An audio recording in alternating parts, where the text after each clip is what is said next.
Hey everybody, welcome back. We've got our very first guest reader today. And our very first guest reader is the one and only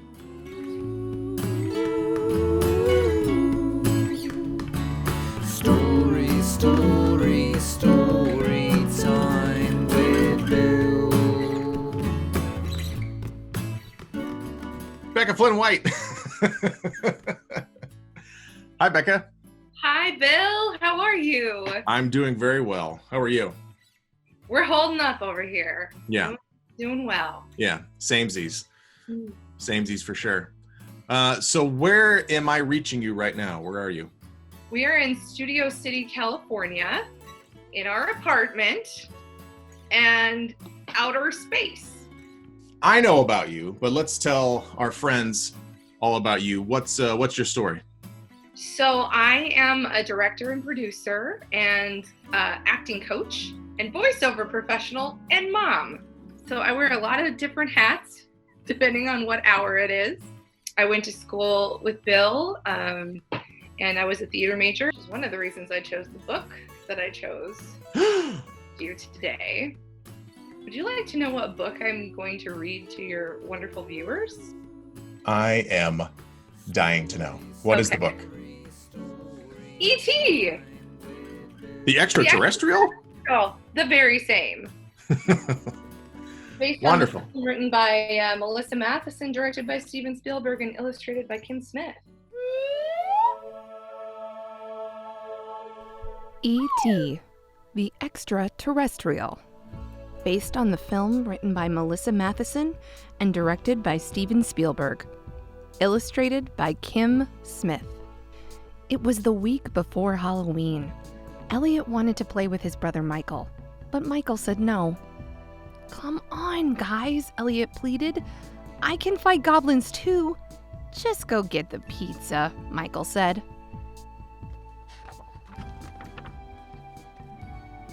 Elliot went outside and paid the delivery man. On the way back inside, he heard a noise coming from the shed. Elliot lived near a forest. Sometimes coyotes wandered into the shed, but these footprints didn't look like coyote tracks, and coyotes don't roll balls to kids.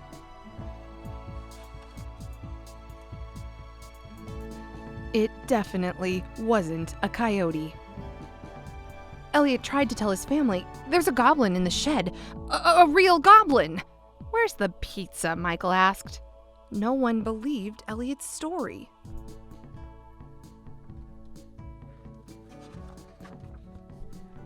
The next day, Elliot went beyond the shed and into the woods to look for the goblin. He saw people with strange equipment searching for something. Were they looking for the goblin too? If they found it, what would they do to it? Elliot had to find the goblin first. That night, after everyone was asleep, Elliot left a trail of candy from the shed into the house, up the stairs, and into his room. It turned out the goblin liked candy. The next day, Elliot introduced the goblin to Michael and to his little sister Gertie. Michael and Gertie quickly realized what Elliot had learned the night before. The goblin was kind and very smart.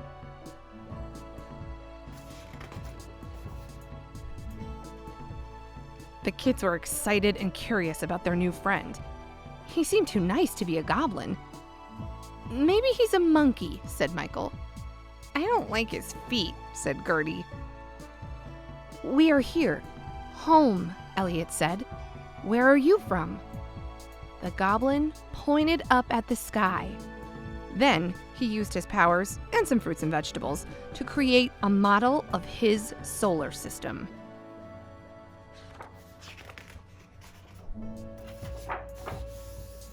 The goblin wasn't a goblin at all.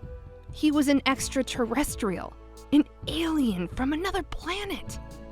Elliot called him E.T. for short. Meanwhile, the people looking for E.T. were getting closer. The next morning, the kids went off to school. Their mom was leaving for work, and she heard a noise coming from the closet. But when she opened the door, all she saw were stuffed animals. After she left, E.T. had the house all to himself. He went exploring. First, he made friends with the local wildlife. Then he got something to eat. He found a toy to play with and something to read. He watched television, and he learned about Earth forms of communication, all of which gave him an idea. If only he could find everything he needed. When Gertie came home, she taught E.T. the alphabet. B is for balloon, she said. B, E.T. said. Yes, Gertie said. B, good. Elliot got home not much later and found E.T. in his closet. Gertie and E.T. were playing dress-up together. Elliot, E.T. said. I taught him to talk, Gertie bragged. Elliot found the box of items that E.T. had collected. He cut himself in a saw blade. Ouch! Elliot yelped. Ouch, E.T. said. His finger began to glow. E.T. touched his fingertip to Elliot's, and the cut healed. Then E.T. showed Elliot and Gertie a drawing of something he wanted to build. It looked like a radio. Phone home, E.T. said. E.T. worked on his radio all night. Meanwhile, the people who were looking for E.T. were getting even closer. E.T. wanted his family to find him and take him home. But he had to hurry. E.T. wasn't meant to live on Earth. He was starting to feel sick. The next day was Halloween. It was the perfect time to get E.T. into the woods where he could use the radio to send a clear signal home. Michael and Elliot pretended that E.T. was Gertie. Off they went into the streets in broad daylight.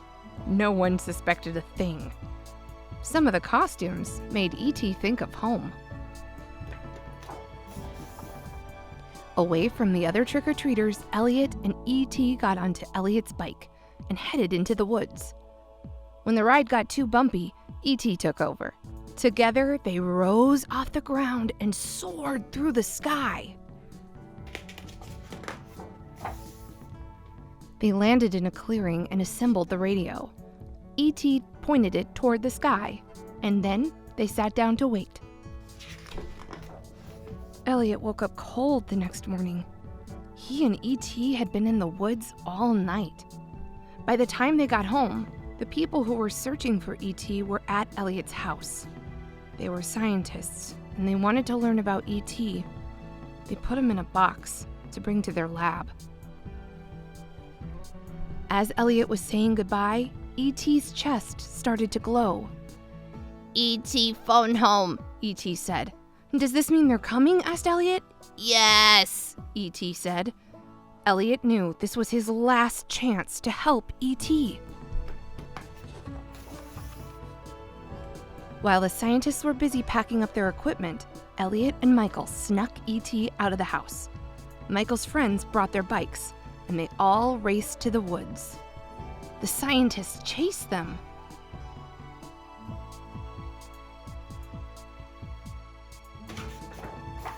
To escape, E.T. used his powers again, and all the boys soared up into the sky.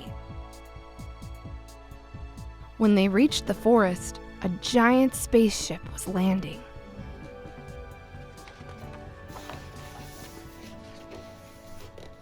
Elliot was sad that his friend had to go.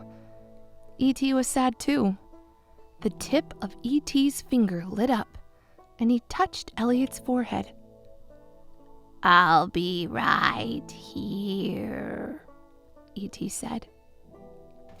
Elliot knew he would always remember their extraordinary friendship. The end.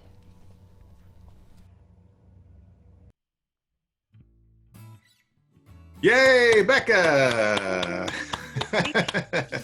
Thank you so much for reading that. That is, that's a really cool book. It's such a fun little adventure, and yet a little like, I don't know, what's a good word? Suspenseful.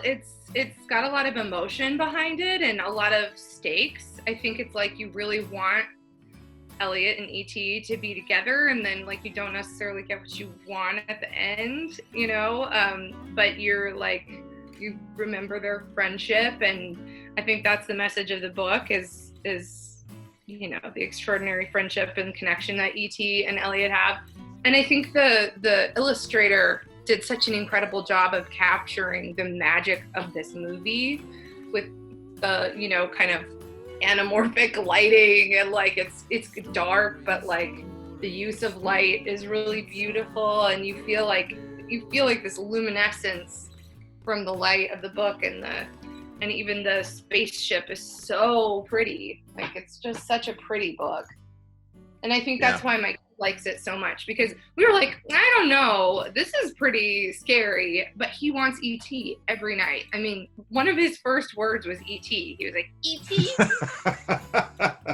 We're like, well, he asked for it. We have to read it to him again. It's a wonderful book, and I think it's great for kids who are at home now, because it's outside and in the real world it might be a little suspenseful. It might be a little scary out there, and so a way to kind of take your mind off of it is to go on an adventure.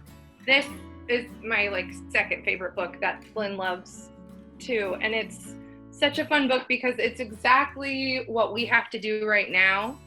It's you know, creating our own adventure inside, and all we have is the purple crayon, you know. And so I think that's another book that we love reading in our home, because you have a white blank sheet of paper and a purple crayon, and that's all you get right now. But it's going to be okay because you can make this little adventure your own. And I think that's why E.T. is such a great book to be reading right now, because it's a fantastic adventure. It takes you on like a really exciting journey.